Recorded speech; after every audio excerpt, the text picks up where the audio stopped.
पवन भाई सत्साहिब। पवन भाई, यदि सतगुरु रामपाल जी महाराज स्वयं कबीर परमात्मा है और 8 सितंबर 1951 के दिन लीलामय तरीके से प्रकट हुए हैं, तो उन्होंने अपने स्वयं के कर कमलों से गहरी नजर गीता पुस्तक के पेज नंबर 538 पर यह क्यों लिखा कि मुझे मार्च 1997 के में दिन के 10 बजे कबीर परमात्मा आकर मिले। अब सवाल ये है कि यदि गुरुजी स्वयं कबीर परमात्मा हैं, तो उन्हें 1997 में दूसरे कौन कबीर परमात्मा मिले थे? क्या कबीर परमात्मा भी दो हैं? सत्साई पुण्यात्माओं, हेमंत इसको गाड़ी को बंद कर बेटा, ये गेट बंद कर दे। हाँ, वो गेट बंद कर दे, आवाज मत करो।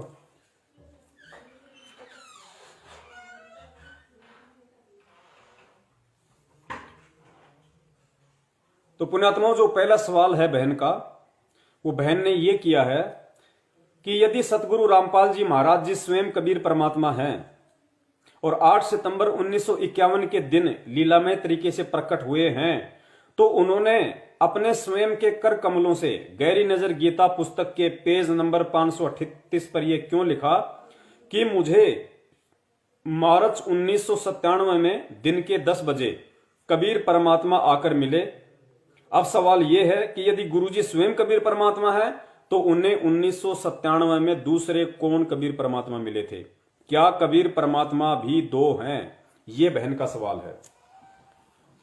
क्योंकि पुण्यात्माओं, ये पुस्तक है गहरी नजर, ये आध्यात्मिक ज्ञान गंगा पुस्तक है। इसका पेज नंबर 538 है और 538 पेज नंबर पे परम पूज्य सतगुरु रामपाल जी महाराज जी ने लिखा है कि मुझ रामपाल दास को परमेश्वर कबीर साहिब जी संवत 2054 फाल्गुन मास शुक्ल पक्ष एकम मार्च 1997 को दिन के 10 बजे मिले तथा सार शब्द की वास्तविकता तथा संगत को दान करने का सही समय का संकेत देकर अंतर्ध्यान हो गए तथा इसको अगले आदेश तक रहस्य युक्त रखने का आदेश दिया। तो भगत समाज की जो शंकाएं हैं उस आधार से बहन ये कह रही है कि पवन भाई, यदि परम पूज्य सतगुरु रामपाल जी महाराज जी 8 सितंबर 1951 के दिन प्रकट हुए हैं, तो फिर गुरुजी ने अपने हाथ से आध्यात्मिक ज्ञान गंगा पुस्तक के पेज नंबर 538 पे ये क्यों लिखा कि मार्च 1997 में दिन के 10 बजे मुझे कबीर परमात्मा आकर मिले? ये बहन का कहना है भगत समाज की शंकाओं के आधार से। तो पुण्यात्माओं, हम सीधे पॉइंट टू पॉइंट चलेंगे। देखिए, 8 सितंबर 1951 को धरती पे प्रकट होने के बावजूद भी सतगुरु रामपाल जी महाराज जी ने 1997 की ये जो घटना है इसका जिक्र क्यों किया कि मुझे 1997 में कबीर परमात्मा मिले? तो देखिए पुण्यात्माओं, यही सतगुरु का सबसे बड़ा खेल होता है और यही वो संकेत हैं जो आप और हमने अब इसको गहराई से समझना पड़ेगा गुरुजी के ज्ञान को आधार बना के। 1997 का जो जिक्र किया है परमपिता परमेश्वर जी ने, वो इसलिए किया है क्योंकि परमात्मा एक भगत के रोल में थे। 17 फरवरी 1988 को वो कबीर परमेश्वर सतगुरु रामपाल जी महाराज जैसी लीला उन्होंने 650 साल पहले की थी, रामानंद जी को अपना मुंह बोला गुरु बना के, उस समय केवल या तो रामानंद जी जानते थे या स्वयं कबीर परमात्मा जानते थे कि कौन गुरु है और कौन शिष्य है। लेकिन लोगों की दृष्टि में उन्होंने कबीर जी को अपना गुरु धारण किया और रामानंद जी को कह दिया कि ये मेरा खास आदेश है, किसी के सामने आप इसका जिक्र नहीं करोगे। लोगों की दृष्टि में आप मेरे गुरु बन के रहोगे, मैं आपका शिष्य, और हकीकत में मैं आपका गुरु हूं, आप मेरे शिष्य हैं। और परमेश्वर की वाणी है कि साहिब से सतगुरु भय, सतगुरु से भय साध, ये तीनों अंग एक हैं, गति कुछ अगम अगाध। परमात्मा स्वयं है, स्वयं ही परमात्मा सतगुरु का रोल करते हैं, फिर स्वयं ही वो परमात्मा एक विशेष आत्मा को अपना मुंह बोला गुरु बनाते हैं, एक साध की भूमिका करते हैं। ये दिखाते हैं कि साध के गुण क्या होते हैं, भगत के गुण क्या होते हैं, भगत के लक्षण क्या होते हैं, एक भगत का अपने गुरु के प्रति कैसा भाव होना चाहिए, कैसी श्रद्धा होनी चाहिए, कैसी उनके प्रति प्रेम होना चाहिए, गुरुजी जब सामने हो तो कैसा खड़ा रहे, कैसा बोले, कैसा देखे, कैसा उनका आचार विचार हो, ये सारा का सारा खेल समझाने के लिए परमात्मा एक उदाहरण पेश करते हैं भगत समाज के सामने कि एक शिष्य कैसा होना चाहिए। तो 1997 की बात का जो जिक्र परमेश्वर ने किया है वो उन्होंने उस भगत के रोल के माध्यम से किया है। और भगत के रोल के माध्यम से वो लीला करने का परमेश्वर के दो मुख्य कारण थे। सबसे पहला मुख्य कारण था उनके अपने भगत, क्योंकि पुण्यात्माओं ये भक्ति मार्ग का विधान बताया गुरुजी ने कि जब तक हम गुरु को परमात्मा नहीं मानेंगे, जब तक हम गुरु को परमात्मा नहीं मानेंगे, तब तक हम सतलोक नहीं जा सकते। तो जो लीला परमात्मा एक आम व्यक्ति की सन 1951 से कर रहे थे और 17 फरवरी 1988 से जब उन्होंने दादा गुरुदेव स्वामी रामदेवानंद जी महाराज जी को अपना मुंह बोला गुरु बना के जो भगत की भूमिका की और भगत की भूमिका करते हुए जो उन्होंने भक्ति की, जिस प्रकार से वो भगत समाज में रहे, भगत भाइयों के साथ में रहे, गुरु जी के चरणों में रहे, तो लोगों की दृष्टि में वो केवल एक भगत की तरह ही दिखाई दे रहे थे कि संत रामपाल जी महाराज जी भी हमारी तरह एक भगत है। 1994 में फिर गुरुदेव ने लीलामय तरीके से, क्योंकि उन्हें कोई आदेश नहीं दे सकता नाम दीक्षा देने का, वो लोगों को नाम दीक्षा देने का आदेश दे सकते हैं लेकिन उन्हें कोई नहीं दे सकता। लेकिन लीला उन्होंने ऐसी ही करनी थी जगत के सामने एक लोक दिखावे में। तो दादा गुरुदेव जी की तरफ से सन 1994 में संत रामपाल जी महाराज जी को नामदान देने का आदेश प्राप्त हुआ। अब नामदान देने का आदेश का मतलब है गुरु बनना। अब पुण्यात्माओं, जो उनके भगत भाई थे, जो दादा गुरुदेव जी से जुड़े हुए थे, वो उन्हें कैसे गुरु के रूप में स्वीकार करें। इसलिए और आज आप और हम जो पुण्यात्माएं हैं, हम कैसे यकीन करें कि संत रामपाल जी महाराज जी परमात्मा हैं और हम कैसे गुरु को परमात्मा माने। इसके लिए परमात्मा ने आध्यात्मिक ज्ञान गंगा पुस्तक में सन 2005 में ये 1997 वाली घटना का जिक्र किया, ताकि इस घटना को पढ़ के, इस घटना को जान के कम से कम जो मेरे भगत हैं वो तो कम से कम मुझे परमात्मा मान लें कि भाई संत रामपाल जी महाराज जी अब धरती पे नहीं है। क्योंकि संध्या आरती में हम लोग क्या पढ़ते हैं कि तेरा रामपाल अज्ञान किया सतलोक का वासी, तेरा रामपाल अज्ञान किया सतलोक का वासी।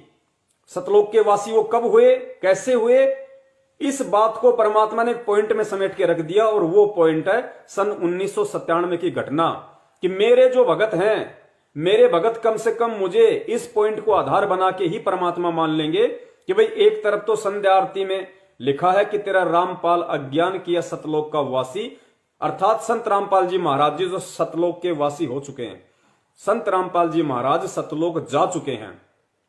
अब अगर संत रामपाल जी महाराज सतलोक जा चुके हैं तो फिर धरती पे कौन है उनके रूप में। इसलिए परमात्मा ने 1997 वाली बात इस पुस्तक में लिखी कि मुझे मार्च 1997 में दिन के 10 बजे कबीर परमात्मा आकर मिले।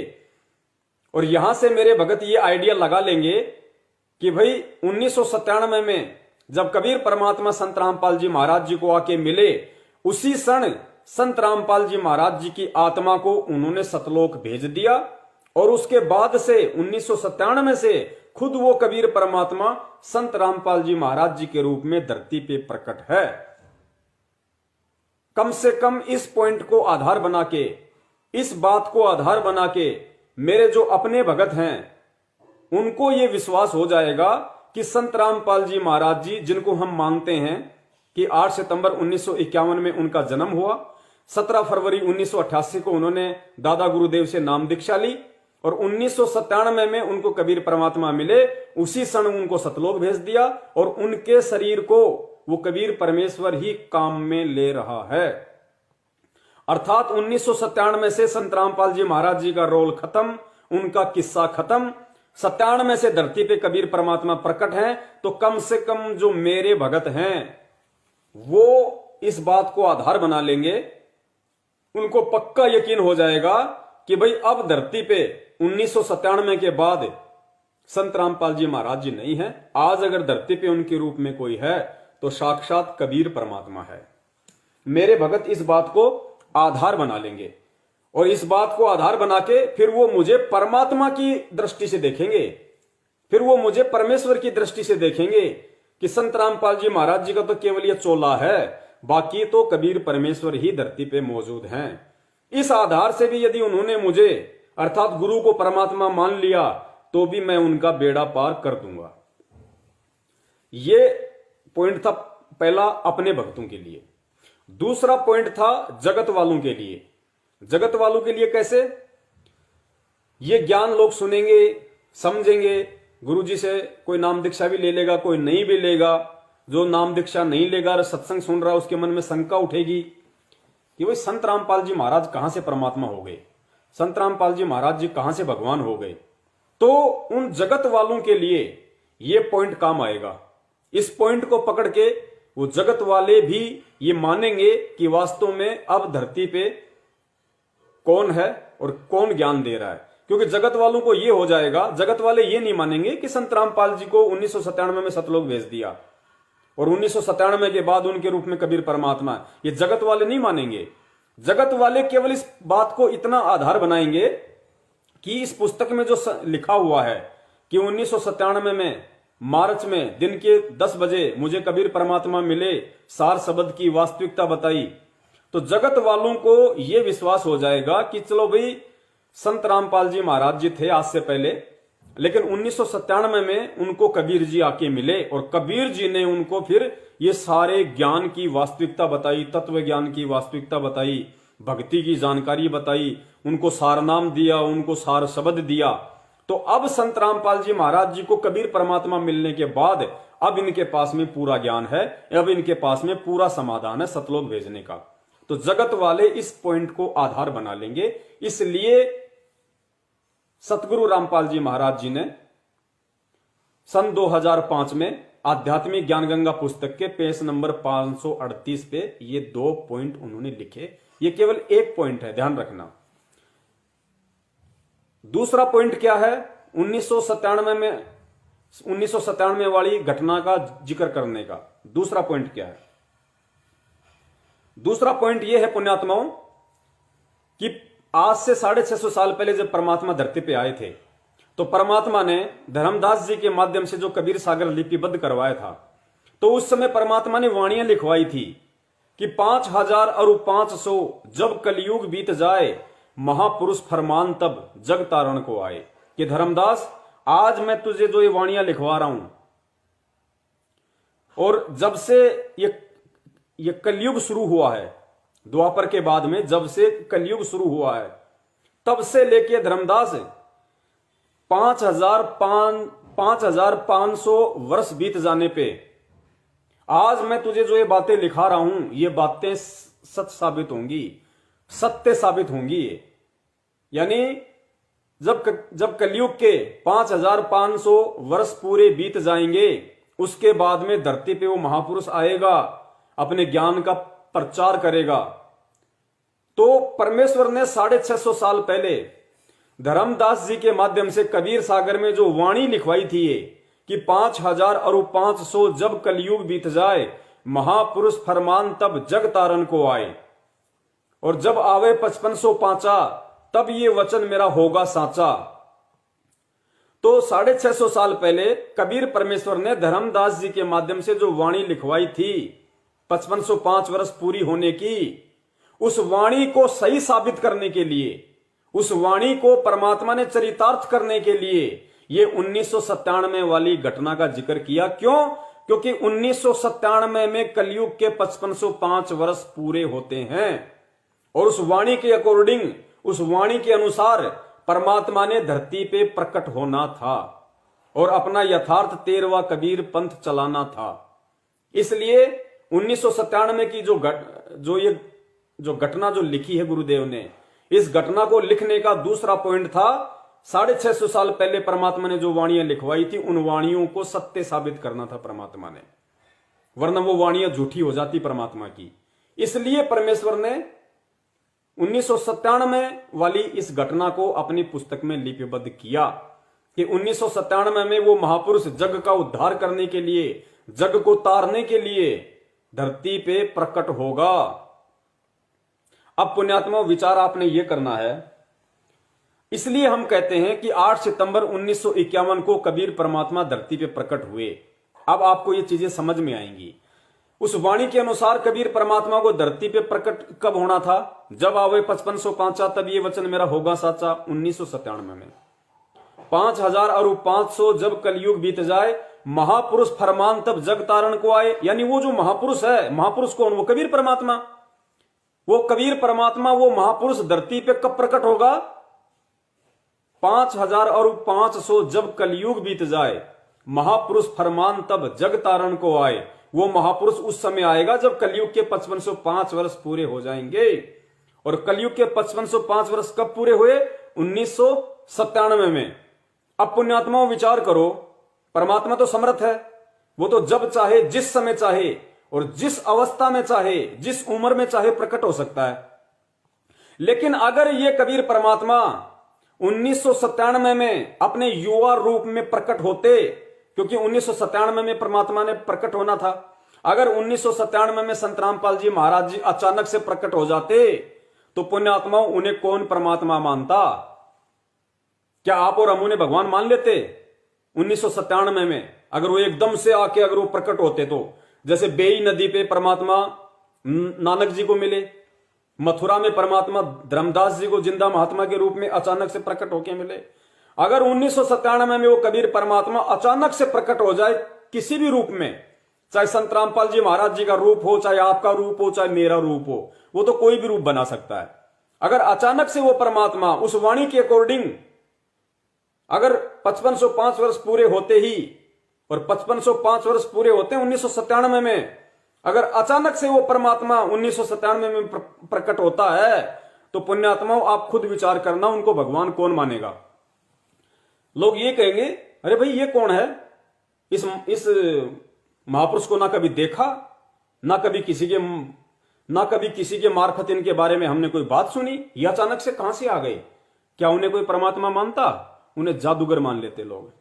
इसलिए परमात्मा ने 1997 में युवा अवस्था में प्रकट होने के लिए 8 सितंबर 1951 को धरती पे प्रकट होना पड़ा, ताकि 8 सितंबर 1951 से परमात्मा एक लीलामय तरीके से जवान होते होते होते होते, जैसे कबीर परमात्मा शिशु रूप में आए, जवान होते होते होते होते होते फिर परमात्मा एंड तक आए। इसी प्रकार उस 1997 वाली घटना के मद्देनजर 1997 में परमात्मा ने प्रकट होने के लिए, उस वाणी को चरितार्थ करने के लिए, उस वाणी को जो लिखवाई थी परमात्मा ने कबीर सागर में, उस वाणी को सत्य साबित करने के लिए परमात्मा ने 8 सितंबर 1951 को धरती पे प्रकट होना पड़ा। और फिर युवा अवस्था आते आते आते आते परमात्मा को 38 साल का होना पड़ा। और फिर वो परमात्मा ने उस घटना का जिक्र वहां पे किया कि 1997 में मुझे कबीर परमात्मा आकर मिले, ताकि लोगों को विश्वास हो जाए कि हां भाई संत रामपाल जी महाराज जी को कबीर भगवान आके मिले, जबकि वो खुद ही कबीर है। लेकिन 1997 में अगर अचानक से प्रकट हो जाए तो कौन उनको परमात्मा मानेगा? इसलिए परमात्मा ने एक युवा अवस्था का शरीर धारण करना पड़ा। और 1997 को उस वाणी के अनुसार परमात्मा ने साफ साफ बोल दिया कि मुझे कबीर परमात्मा आके मिले। अब पुण्यात्माओं ये पॉइंट है, इन पॉइंटों पे आपने विशेष गहन चिंतन करना पड़ेगा। इसलिए परमात्मा ने यानी 1997 में अपनी वाणी को सही साबित करने के लिए कि 1997 में कबीर परमात्मा वो महापुरुष धरती पे प्रकट होगा, उस वाणी को सत्य सिद्ध साबित करने के लिए परमात्मा ने 8 सितंबर 1951 को धरती पे पहले ही प्रकट होना पड़ा। और 1997 में जाके परमेश्वर ने बोल दिया कि 1997 में मुझे कबीर परमात्मा आके मिले। और उधर परमेश्वर ने संध्या आरती में लिख दिया कि तेरा रामपाल अज्ञान किया सतलोक का वासी, कि तेरा रामपाल तो सतलोक चला गया। कम से कम लोग मुझे, मेरे जो भगत हैं, उनको यही विश्वास हो जाए कि भाई गुरुजी तो सतलोक गए 97 में, अब गुरुजी के रूप में वो कबीर परमात्मा धरती पे प्रकट है। तो ये इसका पॉइंट था मेन। उम्मीद करता हूं आप लोगों को समझ में आ गया होगा कि परमात्मा ने क्यों 1997 की घटना का जिक्र किया, क्योंकि उस वाणी को सत्य साबित करने के लिए परमात्मा ने पहले ही प्रकट होके एक युवा होना पड़ा।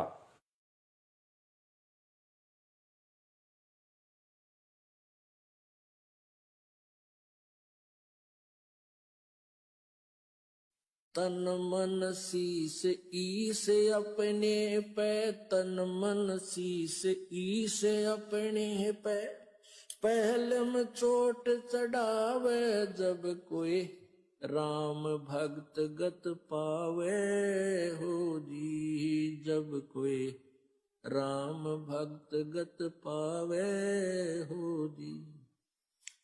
तन मन शीस ईस अपने पे, तन मन शीस ईस अपने पे, पहले में चोट चढ़ावे जब कोई राम भक्त गत पावे हो जी, जब कोई राम भक्त गत पावे हो जी। भाई सतगुरु तिलक अजप्पा माला, युक्त जटा रखवावे, सतगुरु तिलक अजप्पा माला, युक्त जटा रखवावे। जत को पीन सत का चोला, भीतर बेख बनावे जब कोई राम भगत गत पावे हो जी, जब कोई राम भगत गत पावे हो जी। भाई लोक लाज मर्याद जगत की, तरण जो तोड़े बगावे, लोक लाज